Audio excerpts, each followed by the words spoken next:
সামনে ইলেকশন আসছে, তারা যেভাবে মানুষের কাছে মুখ থুবড়ে পড়েছে, যদি মানুষ শান্তভাবে থাকে, চুপ করে থাকে, তাহলে রুজি রুটি চাকরি বাকরি ইত্যাদি নিয়ে মানুষ ভাববে, তাহলে তখন কিন্তু তাদের ক্ষতি হবে। তাই তারা কি করলো, এই আই লাভ মোহাম্মদ সাল্লাল্লাহু আলাইহি ওয়াসাল্লাম লিখাটাকে নিয়ে একটা হই হই শুরু করে দিল যে না এটা লিখা যাবে না। মানুষ কি করলো, ওইটা নিয়ে ব্যস্ত। মুসলমানরা আমরা সবাই ওইটা নিয়ে ব্যস্ত হওয়াটা স্বাভাবিক, কেন আমাদের জানের থেকে বেশি প্রিয়, ভালোবাসার জিনিস। আন্দোলনে নেমে গেলাম, সব জায়গায় আন্দোলন হচ্ছে, এইটাকে নিয়ে অমুসলিম ভাইদের জায়গায় তারা যে বলছে দেখোছো কিভাবে কি করছে, আর আমিও দেখো মুসলমানকে কিভাবে লাঠি পিটা করতে পারি। এই হুড়োহুড়ির মধ্যে মানুষের মাইন্ডটাকে ওই দিকে ঢুকিয়ে রেখে দিয়েছে। মানুষের শিক্ষার কথা ভুলে গেছে, চাকরির কথা ভুলে গেছে। উত্তরপ্রদেশে 5000-এর উপরে স্কুল বন্ধ হয়ে গেছে, মাদ্রাসাগুলোকে ভেঙে দিয়েছে, মানুষের কর্মসংস্থান নেই, দলিতরা বেউজ্জতি হচ্ছে, আদিবাসীরা বেউজ্জতি হচ্ছে, এসসি এসটি তে করে হত্যা করা হচ্ছে। সব মানুষ ভুলে গেছে, এখন শুধু আই লাভ মোহাম্মদ সাল্লাল্লাহু আলাইহি ওয়াসাল্লাম আর তার বিরুদ্ধে যে যাকে ভালোবাসে সেই নিয়ে আবার বেরিয়ে পড়ে হই হই হই করছে।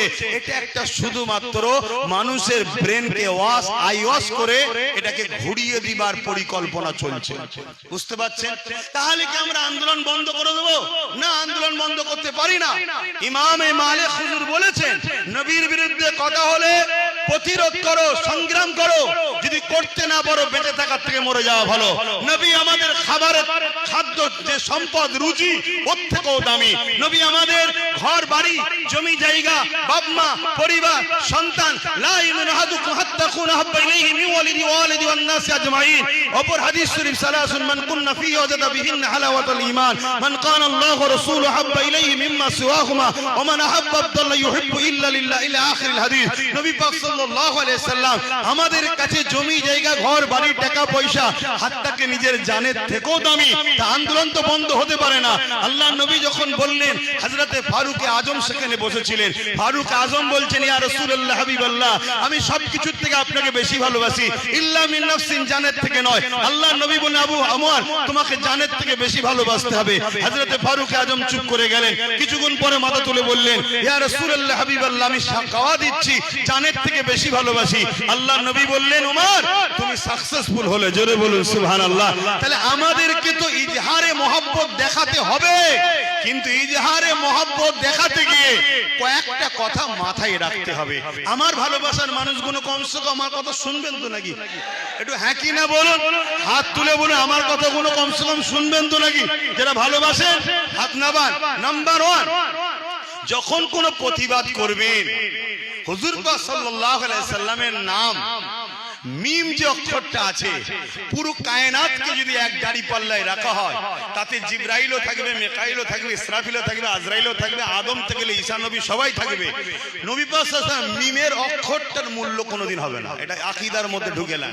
আমার নবীর মাকাম এত, আমার নবীর শান এত, তাহলে সেই নবী পাক সাল্লাল্লাহু আলাইহি ওয়াসাল্লামের নাম মুবারক আজকে যেখানে সেখানে চিপকাচ্ছে। ওই যে দেখুন পতাকা চিপকানো আছে, এভাবে সব যেখানে যেখানে যেখানে যেখানে চিপকে দিচ্ছে, শুনছেন তো নাকি? এটা করবেন না। কেন? কাল ওটা ছিঁড়ছে, অনেকে ছিঁড়ে ফেলে দিচ্ছে। আমরা অনেক সময় অনেক প্রয়োজনের সময় বিভিন্ন জায়গায় ইস্তেঞ্জা করতে বসে গিয়ে আমরা কি দেখি, অনেক পেপারে ছবি পড়ে আছে, কোন নেতার মুখ পড়ে আছে। কথা বুঝছেন না, বোঝেন না? আর এমন জায়গায় পড়ে আছে তোলারও উপায় নেই, আর ছাড়লে পুরো মুখেই পড়বে, দেখা যায় না, যায় না। এটা আমি ভুল বলছি কি? তাহলে আমার হুজুরের নাম এটা হোক, আপনারা কি চান? এটাকে একটা ইসলাম বিদ্বেষীদের প্ল্যানও হতে পারে, যাদেরকে হিরিকের মধ্যে তুলে দাও, ওরা হুজুরের হয়ে মহব্বত দেখাতে গিয়ে এমন কাজ করে ফেলবে যাতে ওরাও গোস্তাকে রসুল পিয়াদবে রসুল হয়ে যাবে। তাহলে আমি কি আন্দোলন করতে মানা করছি? না, আন্দোলন তো করতেই হবে, এটা ইমানি দায়িত্ব। আন্দোলন না করলে ইমান থাকবে না, প্রতিবাদ করতেই হবে, এসব সেনসিটিভ বিষয়। দ্বিতীয় নম্বর কথা, যদি কেউ একটা ব্যানার টাঙান, যেমন আমি একটা ব্যানার টাঙিয়ে রেখেছি, এটা আজ থেকে নাই, আমি এখানে একটা র্যালি করেছিলাম, ডিজিটাল লেখা দিয়েছিলাম যাতে করে ঘরে গিয়ে রেমিলিশন করে বাঁধিয়ে রাখতে পারে, সুন্দর করে দিয়েছিলাম। সেই দিন থেকে টাঙানো আছে, সুন্দর করে রাখা আছে, দ্বিতীয় নেই। কেন? যেটাকে আমি যত্ন করতে পারবো না, তার আদব যদি রাখতে না পারি, আমার দূরে থাকাটা ভালো। কথা বুঝে আসছে? কেন? দূরে থাকলে যদি আমি ব্যানার না টাঙাতাম বেঈমান হয়ে যেতাম না, কিন্তু টাঙিয়ে দিয়ে যদি বেইজ্জতি করি তাহলে কিন্তু আমার ইমানের খাতরা হতে পারে। কেন এটা হুজুরের নাম, কথা মাথায় ঢুকছে? জিনার জুতা মুবারকের ধুলো আল্লাহর আরশ ধন্য হয়েছে, বলুন সুবহানাল্লাহ। এই জায়গাটাই মাথায় রাখবেন। ব্যানার করবেন, র্যালিতে যদি হন একটা সামনে দেবেন, কিন্তু দেখবেন ওটা আবার পায়ের কাছে না ঝোলে, এটা বুক পরিমাণে রাখবেন। দ্বিতীয় নম্বর কথা, আমরা এই আন্দোলনটা করব যারা আমার হুজুরের নামের বিরোধী করছে, কেন্দ্রের কেন্দ্রে এবং কি বলে উত্তরপ্রদেশের জালিম সরকারের বিরুদ্ধে, তাই তো নাকি? না হিন্দুদের বিরুদ্ধে? বলুন বলুন বলুন। আদিবাসীদের বিরুদ্ধে, দলিত সাঁওতাল মতুয়াদের বিরুদ্ধে। তাহলে আমাদের মাথায় যেন থাকে বক্তব্য ধারাটা কি হওয়া দরকার।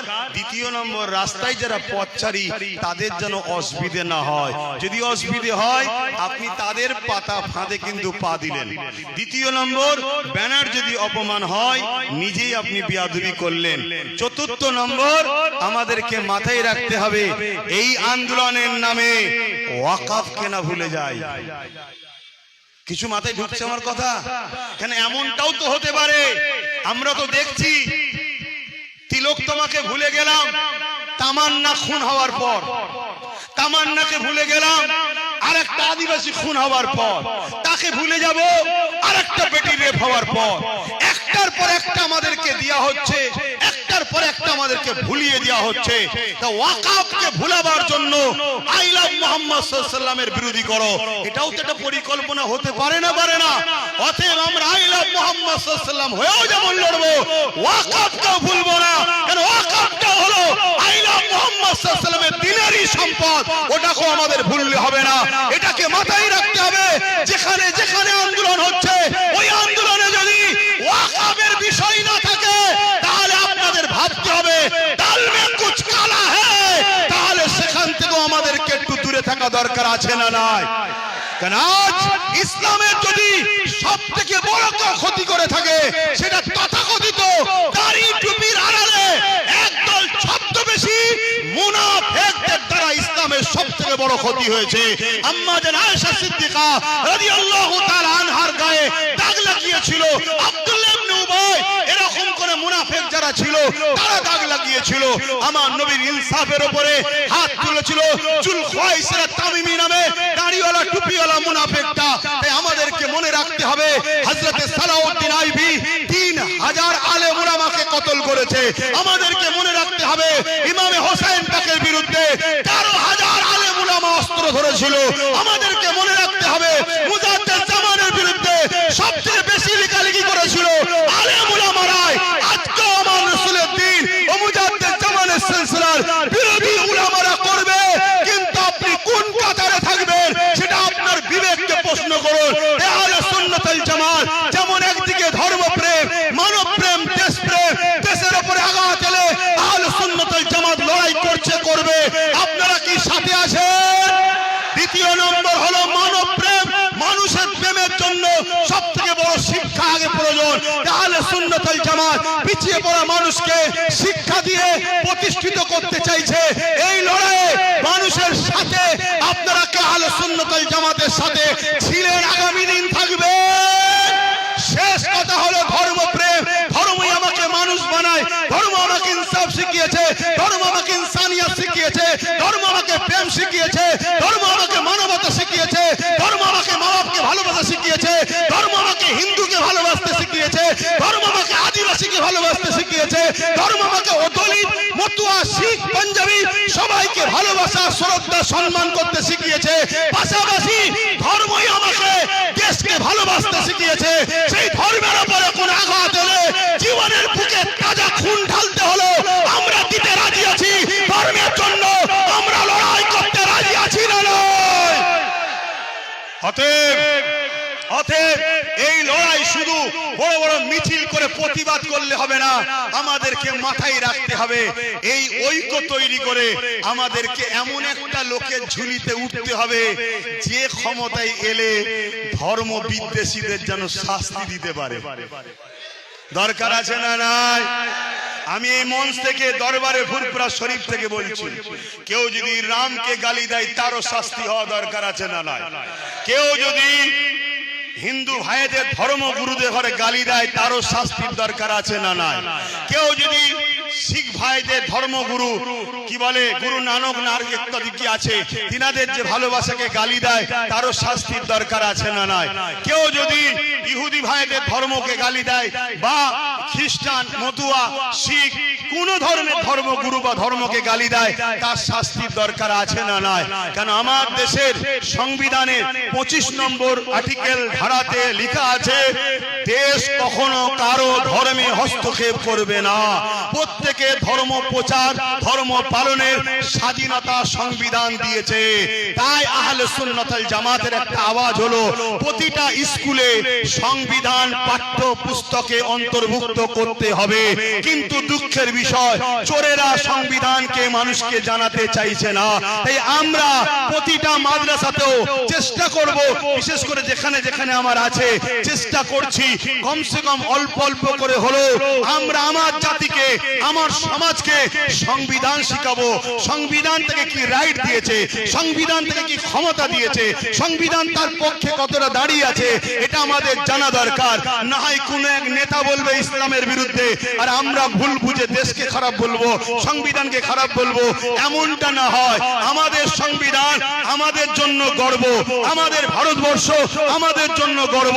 কেউ 5 বছরে এসেছে আবার চলে যাবে, কত এসেছে কত চলে গেছে। দেশ ছিল, আছে, থাকবে, সংবিধান ছিল, আছে, থাকবে। এই সংবিধানের 25 নম্বর ধারাতে প্রত্যেকটা মানুষকে তার ধর্মীয় স্বাধীনতা, ধর্মীয় প্রচার, ধর্মের জন্য কথা বলার অধিকার স্বাধীনতা রয়েছে। এই সেজিকেও কারো ধর্মের উপরে আঘাত দেয়, ধর্মের প্রচার করাতে রোকে, ধর্মের ভালোবাসাতে রোকে, তার মানে সে সংবিধানের 25 নম্বর ধারার বিরোধী করেছে। সংবিধান বিরোধীকারীদের শাস্তির দরকার আছে না নাই? এর জন্য আহলে সুন্নাত ওয়াল জামাত প্রতিটা গ্রামে গ্রামে যুবক ছেলেদের তৈরি করছে। আমি শেষ করছি, একটা ছোট্ট কথা বলি। এখানে হয়তো অনেকে বলেছে এই সংগঠন করার জন্য বহু ছেলে মুখে দাঁড়িয়ে রাখতো না, এখন দাঁড়িয়ে রাখছে। কেন? তার ঘাড়ে সংগঠন তুলে দিয়েছি। বহু ছেলে নামাজ পড়তো না, এখন সে নামাজ পড়ছে। কেন? তার মাথায় ঢুকছে আমি আহলে সুন্নাত ওয়াল জামাতের দায়িত্বে। বহু ছেলে সিনেমা দেখতো, বারে যেত, মদ পর্যন্ত খেত, এই সংগঠন তার কাঁধে তুলে দিওয়াতে সে ভাবছে যে আমি একটা সংগঠন চালাই যেটা আহলে সুন্নাত ওয়াল জামাত নাম। এবং আমার ঈমান বলছে কিছু কিছু জিনিস বিশ্বাসের ব্যাপার, সবকিছুতে দলিলে পাওয়া যায় না বাপ। দলিল তো এখানে থাকে আর ঈমান তো অন্তরে থাকে না। এটা অন্তরের বিষয় বলছি যে আহলে সুন্নাত ওয়াল জামাতের দায়িত্ব লিয়ার ওসিলাতেও হয়তো আল্লাহ তাদেরকে ভালো করে দিয়েছে। অতএব যেসব ছেলেরা এখনো দূরে আছেন তাদেরকে বলবো আপনারা আগিয়ে আগিয়ে আসুন, ফুরফুরা আহলে সুন্নাত ওয়াল জামাত এই সংগঠনের সঙ্গে জড়িয়ে যান। কেন শুধু আপনারা দেখছেন তা নয়, এখানে এই যে দেখছেন না সব চোখ বসে আছে, এই চোখগুলো কোটি কোটি লোকের কাছে খবর পৌঁছাচ্ছে। এই যে বসে আছে সব চোখ, এগুলো একটা একটা, এ চোখের সিস্টেম এমন, এ দেখছে একা কিন্তু পিছনে কোটি লোককে দেখাচ্ছে। কথা বুঝে আসছে? তা আপনারা আহলে সুন্নাত ওয়াল জামাতের প্রচার করবেন এবং এই সংগঠনের সঙ্গে জুড়বেন। আবার বলে যাচ্ছি, ফুরফুরা আহলে সুন্নাত ওয়াল জামাত ইসলামিক সংগঠন, হযরত প্রফেট মুহাম্মদ রাসূলুল্লাহ সাল্লাল্লাহু আলাইহি সাল্লামের জীবন আদর্শ নিয়ে এই সংগঠন। কথা মাথায় থাকবে। আসেন এখন একটু সালাম পড়িয়ে দোয়া করব। ইয়া নবী সালাম।